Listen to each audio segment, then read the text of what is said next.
अक्सर इस बात को बोलता भी हूं कि पूर्वज हमारे कितने दूरदृष्टा थे। कहीं भी कोई अच्छी फलदार वृक्ष लगाते थे, सच था कि उस वृक्ष को बड़ा होने में और फलने फूलने में उसको समय लगता था,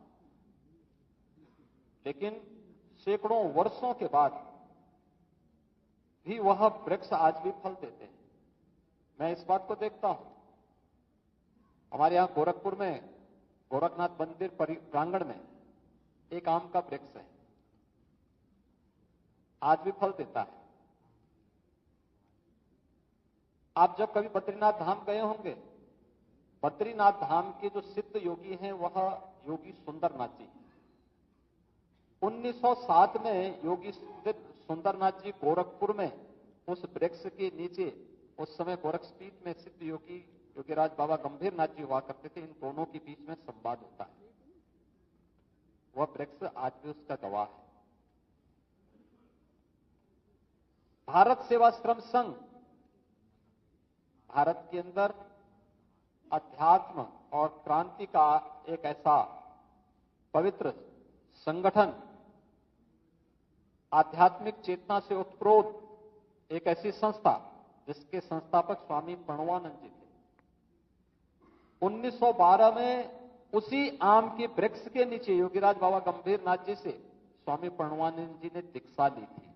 ये वही वृक्ष आज भी उसी जीवंतता के साथ, अभी मैं परसों गोरखपुर में था, मुझे उस वृक्ष के नीचे फिर जाने का अवसर प्राप्त हुआ था। उसकी दिव्यता और उसकी भव्यता आज भी देखते हुए बनती है। तो मैं जब भी उसको देखता था, एक आकर्षण वह वृक्ष के ऊपर और उसके आसपास के वातावरण में देखने को मिलता था। तो मैंने 2019 में वन विभाग से उत्तर प्रदेश में कहा था कि हम लोगों को केवल वृक्षारोपण ही नहीं करना है, बल्कि 100 वर्ष पुराने जितने भी हमारे वृक्ष हैं उनको हेरिटेज वृक्ष के रूप में, विरासत वृक्ष के रूप में मान्यता देकर के उनके संरक्षण के एक बड़े अभियान को आगे बढ़ाना है, जिसमें विरासत वृक्ष की दूसरा जो संस्करण है उसका लोकार्पण अभी माननीय केंद्रीय मंत्री जी के कर कमलों से यहां पे संपन्न हुआ है।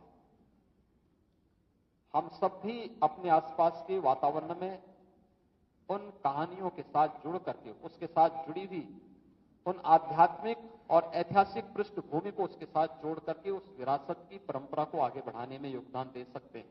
मुझे बताते हुए प्रसन्नता है कि आज उत्तर प्रदेश के अंदर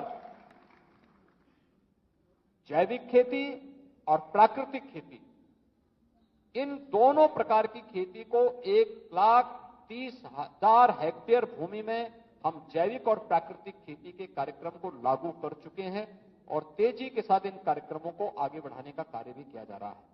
अभी से हम लोगों ने तय किया है कि इस वर्ष फिर उत्तर प्रदेश सरकार वन विभाग को नोडल विभाग बनाते हुए, क्योंकि यहां पे केवल एक नोडल विभाग वन विभाग होता है, लेकिन सभी अन्य विभाग इसमें सहभागी बनते हैं।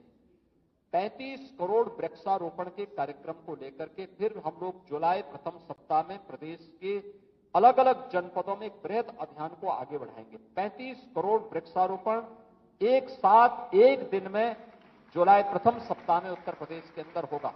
उसकी तैयारियां अभी से होने लग गई हैं। 2017 में जब प्रदेश के अंदर हमें सरकार बनाने का अवसर प्राप्त हुआ, उस समय वन महोत्सव के कार्यक्रम में मुझे जाने का अवसर प्राप्त हुआ था।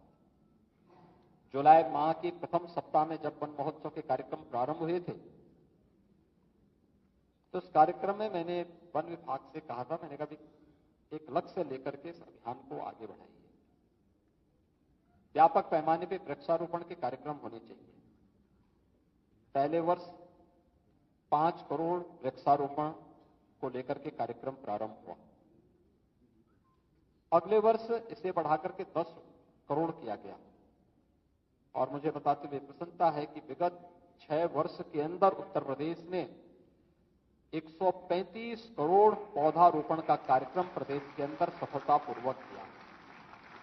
हम लोगों ने देश की प्रतिष्ठित संस्थाओं को थर्ड पार्टी के रूप में इन सबको जांचने की वास्तव में जो वृक्षारोपण किए जा रहे हैं, इन सभी वृक्षारोपण को करने के फलस्वरूप उनके बचने की संभावना किस रूप में आगे बढ़ रही है और अच्छे परिणाम आए हैं।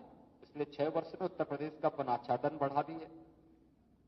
उत्तर प्रदेश के अंदर हम लोगों ने इस बात को देखा कि एक आम नागरिक के मन में भी आज ये भाव पैदा हुआ है कि हमें वृक्ष काटने नहीं है, बल्कि हमें उसकी सुरक्षा करनी है, उसके संरक्षण के लिए इस अभियान का हिस्सा बनना है। आज वह हम लोग प्रदेश के अंदर अलग अलग क्षेत्रों में जाकर के देखते हैं तो लोगों के मन में इस भाव को देख करके खुशी होती है कि कम से कम लोगों ने आज इसे अपने जीवन का हिस्सा बनाया है।